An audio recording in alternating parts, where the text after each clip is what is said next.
Alright, so who are you, Markiplier? Look me in the eye and tell me, who are you?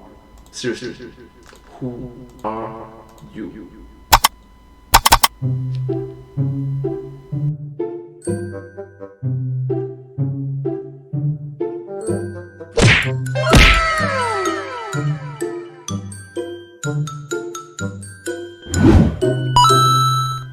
Who are you? Oh, sorry. Hi everyone, welcome to this video, and let's start! Oh my god, that was a bit awkward. It's all good, because you know what? This is a great game. I still have no idea what the story is. I was playing it for like an hour, over an hour. Still have no idea what the story is. Oh, come on, Mark. It's not that difficult. You're merely a double agent looking to attain immortality by hacking into a demon realm full of murderous FNAF rejects, accidentally unleashing them and turning the world into a bunch of mind-controlled zombie bots looking to cleanse humanity with bloody vengeance. Oh wait, was that not clear from the game? How much? Yep, I have to agree with Markiplier. I got no idea what's that. Definitely, I got no idea what's that. The lore is a bit too complicated. And this is just the start of a video, come on. Time you got, friend, because this one's lore is gonna make you woozier than extended VR play sessions.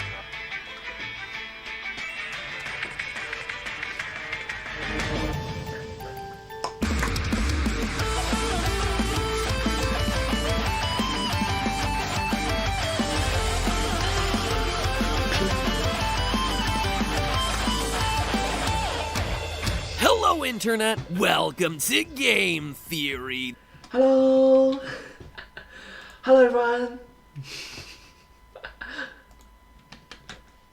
The show that lives in the blurry borderlands between game and reality. Today's Borderlands! episode is all about the new, incredible VR title, Boneworks, developed by Stress Level Zero. If that studio name sounds familiar, well, it should. It's actually the same team that made Duck Season 2 years ago. You know, the VR Duck Hunt parody with more dead 80s kids than your typical FNAF game, and more hidden game lore than, well, your typical FNAF game. Go figure. And now it seems like they're back at it with even more tricks up their sleeves in Boneworks. On the surface, Boneworks appears to be a VR riff on Half-Life. First-person shooter? Check. Physics-based puzzles? Check. Crowbars, facehugger crabs, and a whole lot of orange? Big old check marks there. A whole lot of orange? Yeah, you have to include that, so big old check. Only thing that we're missing is a gravity gun. Oh wait, but underneath, Stress Level Zero has created what's perhaps the most original, fascinating, and well-hidden game universe that we've seen in years. Perhaps a bit too well-hidden. You see, the surface level was all that some reviewers got out of their gameplay experience. When looking at reviews for Boneworks, you had people saying stuff like, the story is bare bones, and the lack of a meaningful story made Boneworks feel a little hollow. Oh, I got that joke. Oh my gosh. Hollow, bare bones. Get it? Bones work.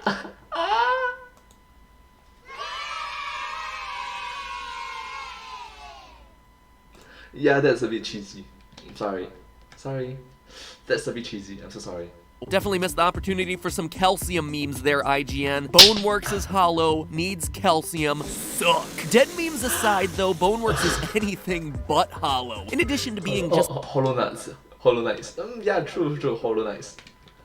a really tight VR shooter, it's also a game much bigger than what it appears, considering it plays a critical role in a massive multi-game mystery that Stress Level Zero has been laying out for us. And so that is what we start exploring today. The calcium-rich story skeleton of Boneworks, how the whole thing ties together with a serial killer dogman haunting game cartridges in the 1980s. There is a lot to cover, so let's first start by simply addressing the story that we see in this single game. When you strip away all the melon belly and noodle dogs, at its core, Boneworks is about one man's quest to hack a game and achieve immortality. What? A man's hack a game to attain immortality. What? Madman, are you okay? Why? Huh. Now, we play as Arthur Ford, security director for Monogon Industries. We learn from an in-game timeline that Monogon is a video game company turned global corporate overlord. Back in the 1980s, they were a competitor in the console wars, but in the present day of Nintendo Saga. Boneworks, either 1996 or 1997, they've not only pioneered advanced VR technology, but have also expanded into housing, nutrition, medicine. In short, Monogon is basically Wow, it's literally decades ahead of the competitors. That's impressive. Nintendo if Nintendo grew up to be evil Google.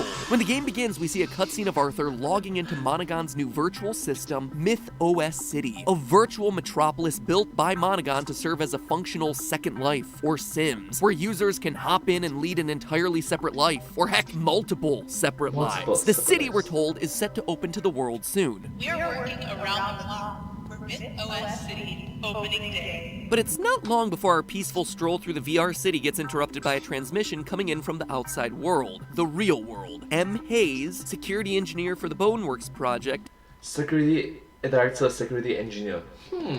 Why must it be so in depth with security? Interesting. Is it about hacking here and tells there? us that the city is on lockdown. I have no idea how you weren't kicked. Like, nobody else can log in. The system clock being frozen might have something to do with it, so if you can make your way to the core tower, you might be able to manually restart it and let us back in. So the system is frozen, and it's our goal as the only person left in Oh, I get it, 3.14 pi. MythOS to manually restart it. And that's the game. Or is it? You see, it quickly becomes clear that the system shutting down was an inside job. Hey, so Hey. everyone's kind of freaking out over here. There's a rumor from security that somebody broke into the complex and coordinated a breach in Myth. It was an insider job. I don't know why, or who would even know how, but I think it's an inside job. And from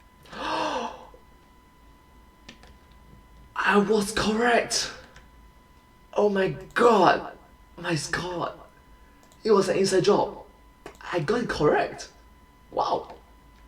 there, it doesn't take much to figure out that we are the double agent. Rewind back to the beginning of the game. Double We agent. see Arthur jacking into the system via some very unconventional means. He's barricading doors, he's plugging USB drives into wires, he's using a rough-looking VR headset. And now notice the name on all of those devices. On both the USB drive and the headset, you see the name Gammon. Now, if you played Stress Level Zero's previous title, Duck Season, or if you just watched my theory on it, you might recognize that name. You see, Gammon was the company that created the Duck Season cartridge, home to the blood-soaked mascot dog who in that game was able to escape his digital confines, as well as the Kingbit gaming system that we played it on. So, going back to that timeline we saw earlier from Boneworks, we know that this was Monogon's rival during those console wars, Gammon's Kingbit Gaming versus Monogon's Poly system.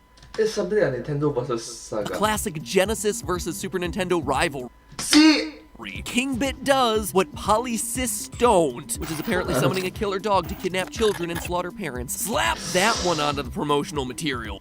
I mean, like, oh, what? No. In short, we're playing as Arthur infiltrating MythOS using the technology of Monogon's competitor. He's a double agent. This is all reinforced by a call later in the game with encryption specialist Alora, who just shakes her head at us while holding the Gammon USB drive. But this all leads to the question of why? What was Arthur Ford hoping to achieve by betraying Monogon? Well, our first hints come in some messages that are scrawled on the walls of the workplace environment at the very beginning of the game. Quote, "Our minds are directly connected to the void. Boneworks backend is the only thing preventing true death. What if immortality is possible?" End quote. Because this is the opening of the game, these messages all just come across as a bunch of meaningless jargon. A lot of gobbledygook. But when you revisit this information later, it appears to be the crux of the entire game's plot. The lore is at the start of the game. Now that's impressive. To fully understand why, though, we first have to define some terms. As we learn in the opening museum level, void energy is chaotic matter that forms the foundation upon which MythOS stands. Quantum void energy particles exist in the multiple places at once, providing the perfect glue that holds instanced matter together. Talk about your reality simulations. The game perfectly nailed the part of reality where I get bored halfway through reading a museum's description. So let me do... I mean, like, well, these are all studies, and not everyone is interested in the studies in comparison to others, you know. Yeah. So, yeah. Best to translate this. Basically, the void is some kind of magic energy source pocket dimension, or other plane of existence separate from reality that Monogon has somehow found a way to access. Based on how it's described here, I think it sounds a lot like the movie Inception. There, you descended down, deeper and deeper through different dream states. You would be active in the deepest layer, but you still existed on all the layers above you. You were in multiple places at the same time. That's why each layer needed what they called a kick to snap you awake and out of the layer directly below you. It seems like in Boneworks, the void functions in a very similar way. Notice that it says void energy exists in multiple places at once, meaning that when you're tapped into the void, you can be in different layers of reality simultaneously. That's why in the game's closing cutscene, we simultaneously exist inside the virtual world. We're watching this play out on a screen in the game, but we also see our bodies slumped over outside wearing the VR headset in the real world. It's just like sleeping in Inception, except here we're VR-ing. The Boneworks program... It's not, so instead of sleeping, it's like VR in the games. Wow, it's super meta. Meta inside lore inside meta, it's like, wow.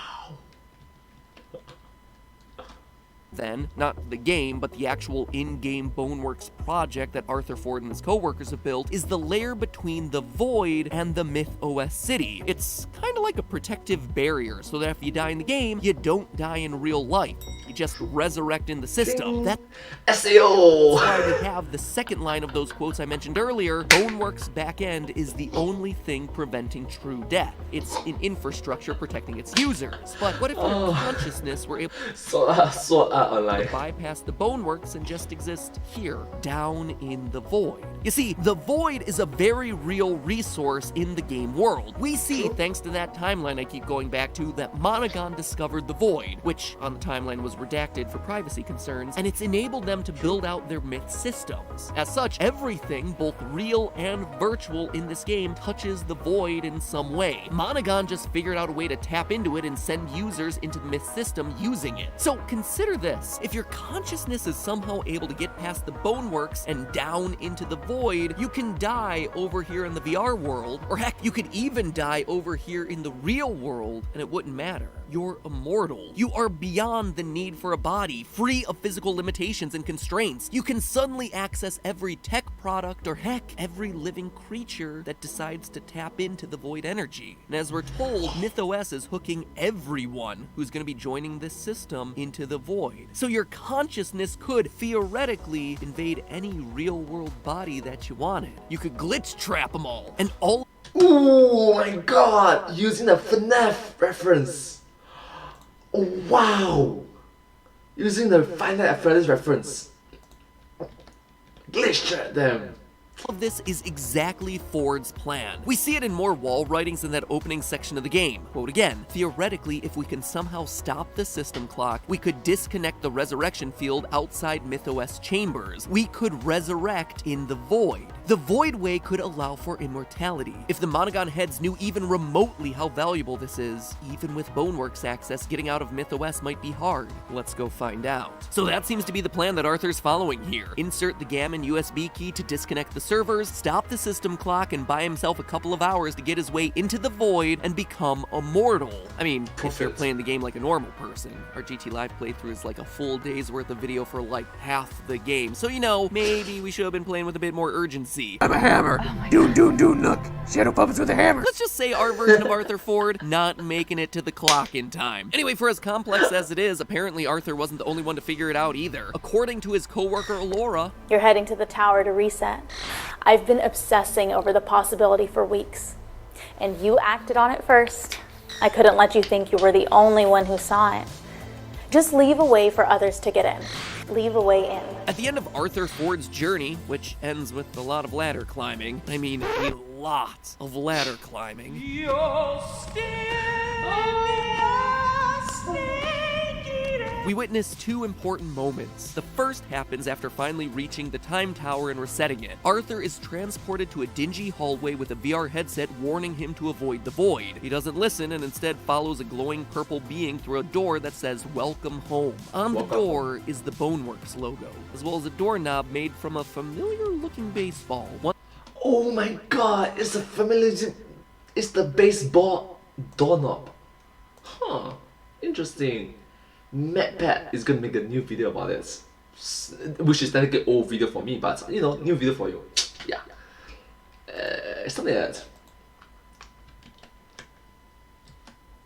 That's taken directly, signatures and all, straight out of duck season. We open the door, fall down, and are treated to a cutscene where we see ourselves wake up in the same room that we started the game, except now we're a virtual entity. Pick up the crowbar, hop back into the headset, and are transported to the final level of the game. Compare this cutscene then to the final one of the game. Arthur hops down into the void pit only to watch his body slumped over in a chair, still with his VR headset on. The crowbar still on the crate where we left it in the game's first cutscene. Men in hazmat suits and guns break into the barricaded room, only for the camera to pan back and reveal weird, floating, ghostly humanoid bodies. The scene cuts to black on the sound of gunshot. What we can assume is Arthur Ford's real-life body being shot. And yet we, as the player, as Arthur Ford, we continue to live on. We're still alive. The reason I call out these two scenes in particular is because together, they show that Arthur's plan worked. He's immortal now. The first sequence is him getting rebooted into the Boneworks plane. In resetting the time tower, he manages to break free of MythOS and become a separate entity beyond his physical body, one that's able to exist outside of a virtual headset, one that's able to pick up a crowbar and use it, which puts him one step away from the void. Oh my god. In the end, he became immortal. He can't die. We can't die. We are the players. Wow.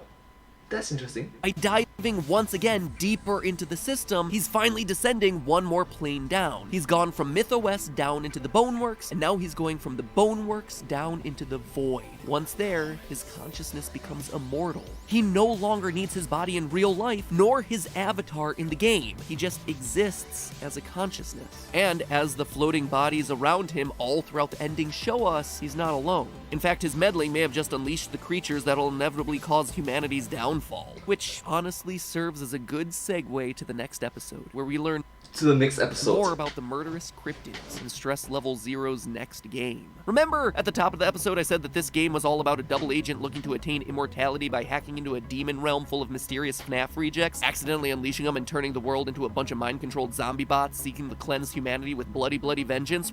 Wait. I thought that was just a funny gag, like an intro video. That's actually real? Well, we're currently up through Double Agent hacking into a demon realm, so for the rest, tune in later this week. Oh sure, as VR players, we all kind of wish this were real, and we dream of uploading our consciousness into the world that we've created in VR, in turn making the ultimate immersive experience, but next time we find out the bloody consequences when we actually manage to do it. So make sure you subscribe to get notified of part 2 of this episode happening on Saturday. Also, just as a reminder, please give this video 5 stars when you see YouTube's little Yelp-like reviews showing up in your feed. It honestly helps way more than you know, and probably way more than it should, but that's YouTube in 2020, my friends. And with that, it's time to unplug for the day. Or can you? Are we all just part of a simulation now? I guess you could say that it's all just a theory. A game theory! Thanks for watching.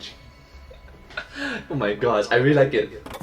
Here's a theory for you. Slap a thumbnail and title onto this one. All VR games have the same plot, and it's about what happens if technology takes over your mind and or a program gets into your mind and suddenly you're like mindless because the VR headset got to you. But hey, that's just a theory. I don't know what is making my computer crash, but I'll find you and I'll kill you. Game theory. Thanks for watching. Like, comment, subscribe. True, better security, better RAM, better storage, better processor here and there. But anyways, having said that, thank you so much for watching this video. If you do like this video, please consider to like, share, subscribe to my channel, and comment down below if you have anything to share with us. I do encourage everyone to help support my channel, and I sincerely thank you and super grateful for all your help. But hey, that's just a theory, a game theory. Thanks for watching, and I'll see you next time. Thank you.